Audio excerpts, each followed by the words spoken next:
This is a video of the full rundown of Wales Carnival as a driver.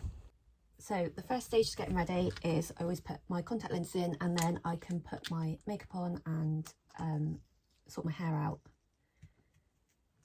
And I do find this quite tricky. I don't normally wear contacts. I normally only wear contacts for driving the car, just because I find it quite a lot to have on my head with the headset and everything like that. Also when it rains with no windscreen. You kind of need windscreen wipers for your glasses, so it's better with contacts in. I hate doing this. Oh.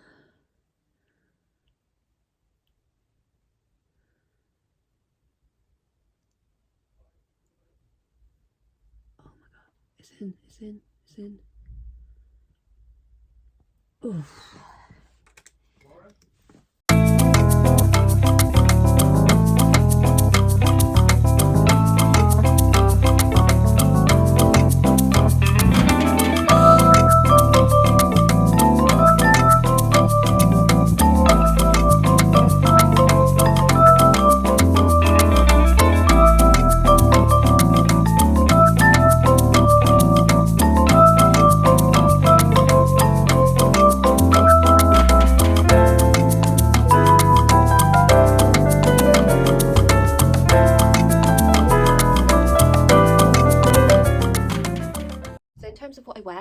I have these leggings on, which are thermal lined. Then I've got a vest top on, just to keep me a little bit warm. Then I put one of these ponchos on. These are, sorry, it's a bit noisy. These are warm and they keep you dry, then they keep the wind off. I kind of tuck all that in. It's really important to keep warm when you're driving. As you get cold, your natural reaction is to get out of the cold and be quicker, and you don't really want to do that.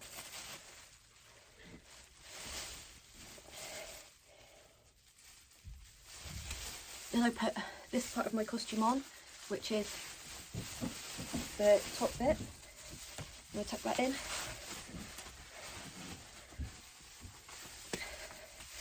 And nobody would know that I've got that layer underneath just to keep me super warm. I just look like. Then I am going to put on yet another pair of leggings. Layering up is really important.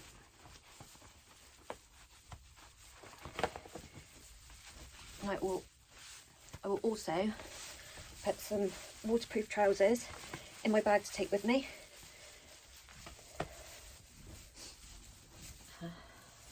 So the carnival's not going to start for a while. We're going to leave at 2:30 to get down to the cart, and the carnival's not going to start until 7 or 7:30. So there will be a lot of waiting around. So what I'm going to do is just layer up.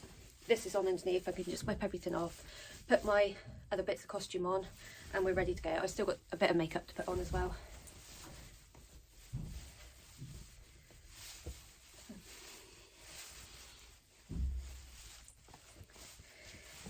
Nice warm hoodie on. I've got my big fluorescent jacket that is going to keep me really warm. Also in my bag I will put another fleece, so before we travel I will put this hoodie back on, I will put my fleece on, and I will put a scarf and my big high-vis jacket on to keep me nice and warm. And here we are at the cart. It's a bit cold, but it is a lovely sunny day. Martin and Dad are there doing a little repair, and then they will take the tractor down to the procession end, so it's ready for us when we finish the carnival. I am in the cold seat tonight, which we call the cart because it's generally the coldest spot in the tractor is the hot seat. So behind me you've got all the engine, and what I'm doing now is I'm just going through all the information that we got to take the cart out on the road, we've got a folder that we carry with us with everything that we need. We've got our certificates for driving and all the bits for every single carnival that we do. So all our numbers, all the routes that we need to follow. One of the most important things as a driver is to complete your checks. So we have a sheet of checks that we need to do on a carnival cart. Some of them will be different from a carnival cart to what you would do normally on a standard lorry.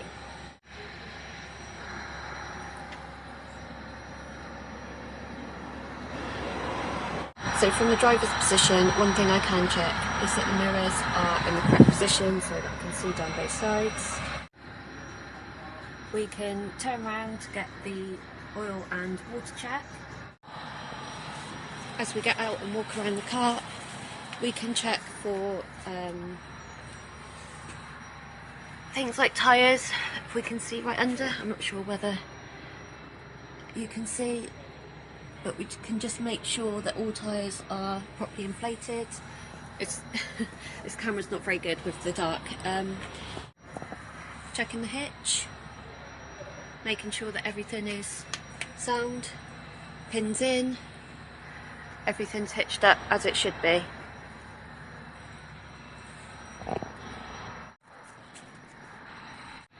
We can get in under and check the tyres, make sure that there's nothing sticking out. Make sure the wheel nut indicators are in the right positions. Make sure the air tank's intact, all in underneath the cart.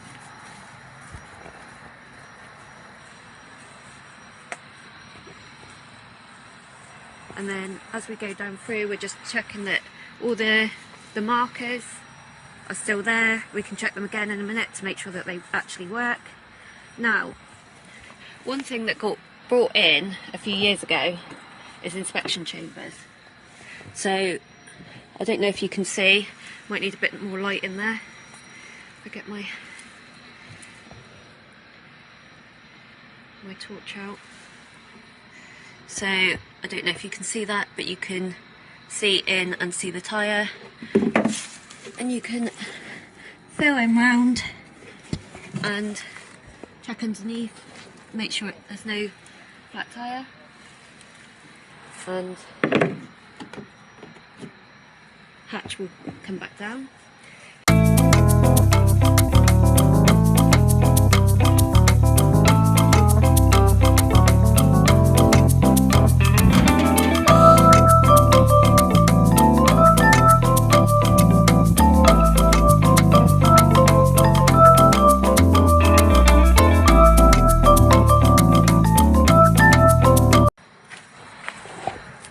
Then we've got the second hitch.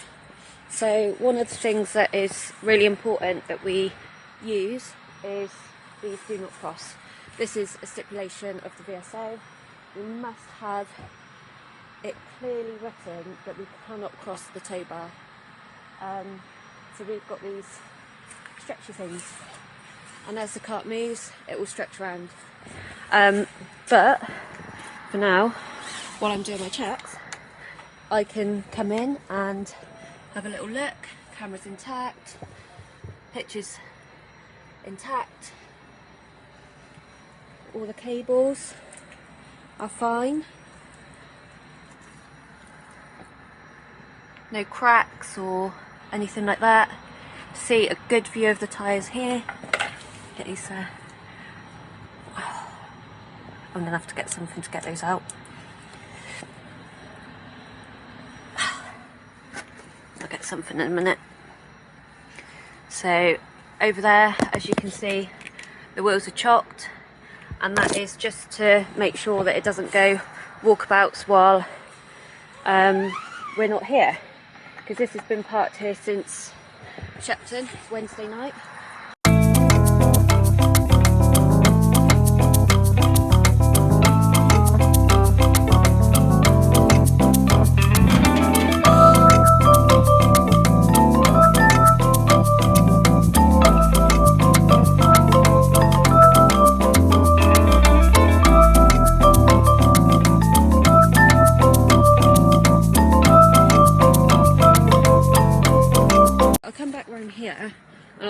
I will just check that the lights are not broken or anything like that. Nothing hanging off, all the doors are shut. And oh, we have to have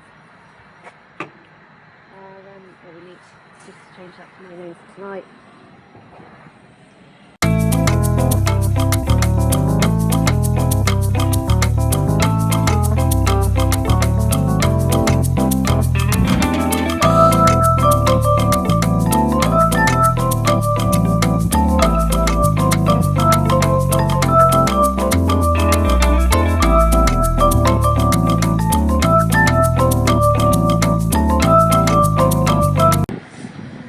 And I will check everything from this side as well, just because you just never know what you might miss.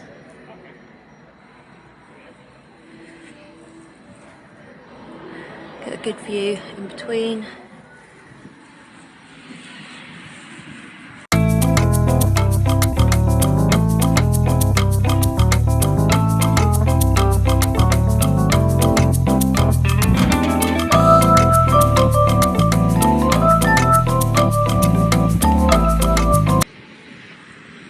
Check up the top as well to make sure that nothing's hanging that shouldn't be hanging. A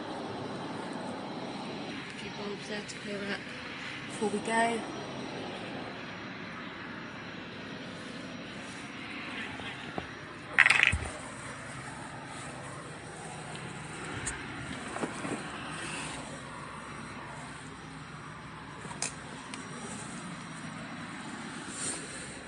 Just a quick check from this side, make sure everything's as it should be.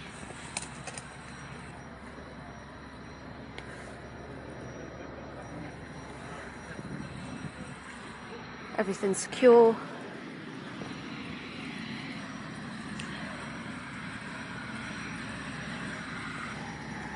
It soon gets dark and a little bit chilly, so I start to layer up. I don't like to put it on too early because I won't feel the benefit when I actually need it. Most of the road crew have turned up by now, so they are going to start prepping the cart, making sure the generator's working and everything's spinning, and they can also help me just check my lights. Before I drive, I like to be a little bit quiet and just gather my thoughts and just get myself sort of mentally prepared for driving. I've just got a few more checks to do and then it's time to fire the lorry up. Once the air has built up, these gauges should be on about 10 and the battery light will go out. As you can see, the gear stick is on my right hand side, so it makes it feel like you're driving a left hand drive vehicle. We check the emergency lighting so that in case something major happens, we can stop straight away. And I also make sure that my heated seat is on. I bought this after the first year that I drove and I think it's one of the best purchases I've ever made. One of my friends messages me and lets me know where she's going to be so that I can look out for her. I send her one back, but I'm sure she'll know where the driver's sat. Alice turns up to do my makeup, but then everybody else arrives at the same time, so it's all hands on deck to get the makeup done. I put the remainder of my costume on and my headset and I'm ready to go.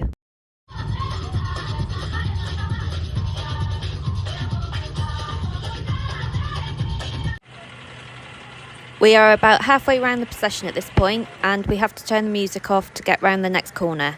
It's the only corner in the Carnival circuit that we turn the music off for. It's not only challenging because it's tight, but you have to get up over the curb and drop down. I like driving Wales Carnival, so I've done this corner many times. I've never had any problems getting around the corner, although it's tight, and I'm hoping that this time will be the same. Throughout the procession, you're trying to drive the cart as smoothly as you possibly can because the personnel on the cart are trying to dance. On a straight flat road, this is achievable. But where you get challenges like this, where you are turning a corner, jumping up over a curb and going downhill, it becomes very challenging, especially in an older truck, where the brakes are all or nothing. All of the people on the cart are my friends and some I have grown up with, so I really want to be as gentle as possible because I don't want to harm them. Plus, if I make a mistake, I will never hear the end of it. It will be years of mickey taking, and that is why we love Carnival.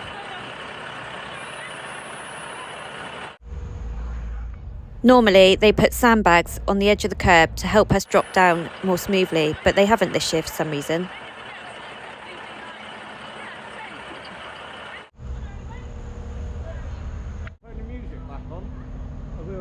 as soon as we clear this corner.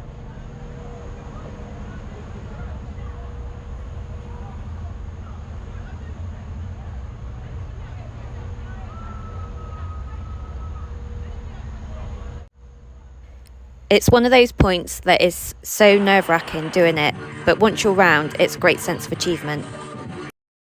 We then head into a narrow section straight off the corner and into another challenging corner. This corner is a little bit notorious for clubs getting stuck. Because you are coming downhill and there is a camber on the road, it's very easy to get your top near side corner stuck on one of these windows and shop fascias. Because the corner is very tight, your natural reaction as a driver is to get as far over to the near side as you possibly can. So you kind of have to give it enough, but not too much. If you look closely, they have put wood in the guttering so that you don't lose a wheel in the gutter, as it could drag you in and across towards the buildings.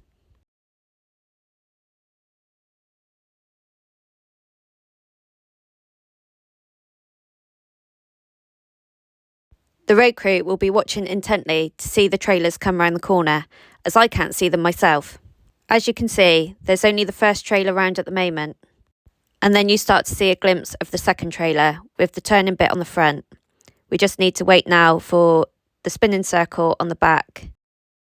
As you can see, it's very tight getting around that bend, but we do it, and the rest of the carnival from here will seem easy compared to those two corners.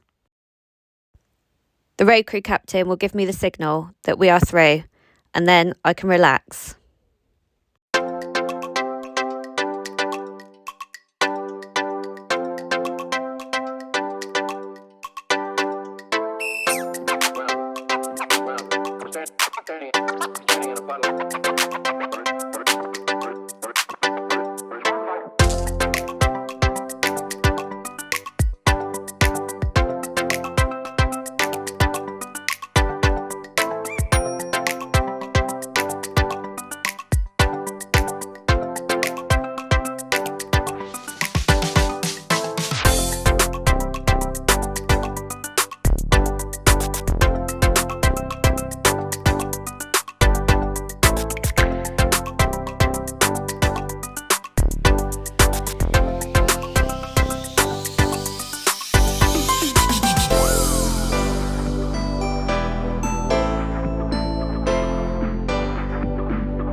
Despite looking very serious a lot of the time, I do actually really enjoy driving the cart.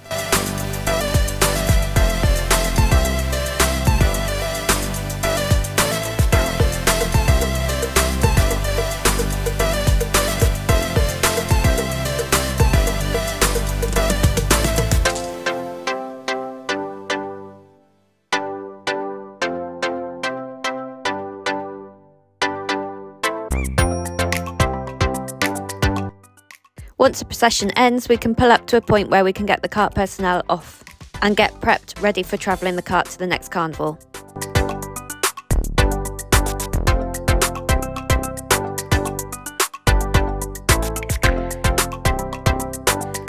As soon as I get the signal that this is where we are stopping to get the cart personnel off, I will get my warm clothes on.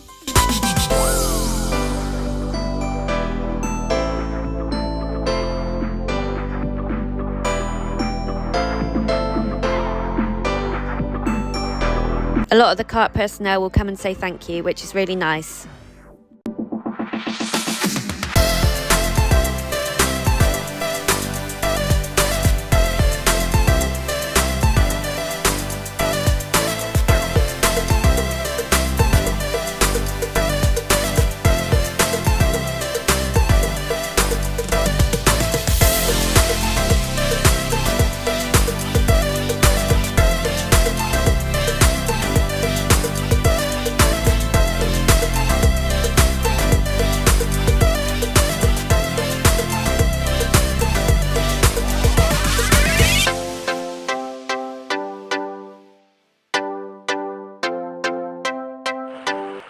Once the personnel are off, we can start making our way up the road a bit to a waiting area. This is so that as carts finish the carnival, they can get their personnel off where we did. This carnival is a little bit different for travelling, as they close the road and we can go fully trained. So that means no need to split down and pull the generator trailer with the tractor. The road crew would have parked their escort vehicles up near the end of procession before the carnival started, and they will go and get them now. Then something really odd happens because I watch all my escort vehicles pass me and don't stop. I later find out that it's because they have been told they are not allowed to escort me, and they must move ASAP. None of the marshals or the police tell me that this is happening, so I am completely in the dark. The cart in front of me moves, and I'm not really sure whether I should go or not. I creep forward looking around for somebody to tell me if I should go or not. Nobody stops me, and I don't have my road crew to tell me what is going on, so I just guess that I can go. As you can see, although there is a road closure, I have met a couple of cars. Because the road has houses along it, there is a chance that this will happen. I've never known a carnival where this has happened. Normally, we would have an escort vehicle at the front and the back of the cart if we go fully trained. I think it is important to have your road crew with you, especially when going past cars, just to make sure you've got through and you haven't damaged anything. And also for when you go under trees, as things can get damaged and fall off the cart. You really don't want another vehicle to come across it and maybe have an accident. Although this has not happened to us, it could happen. And I always believe that a prevention is better than a cure, especially when it comes to road safety. I am definitely glad to be parked up at Glastonbury, and I have a quick look round the cart to make sure nothing has been damaged. I'm pleased to say that everything is safe and sound, and I look around for my road crew as I need a lift home. I know they wouldn't leave me, so I'm sure they're here somewhere. Our concerns will be fed back for next year, and hopefully things will change with safety and communication. Working together and communicating about these issues is really important for the safety of Carnival and the future of Carnival. I really hope that you've enjoyed this video and will subscribe for more. And that's me over and out, home for a nice warm cup of tea. Thank you for watching.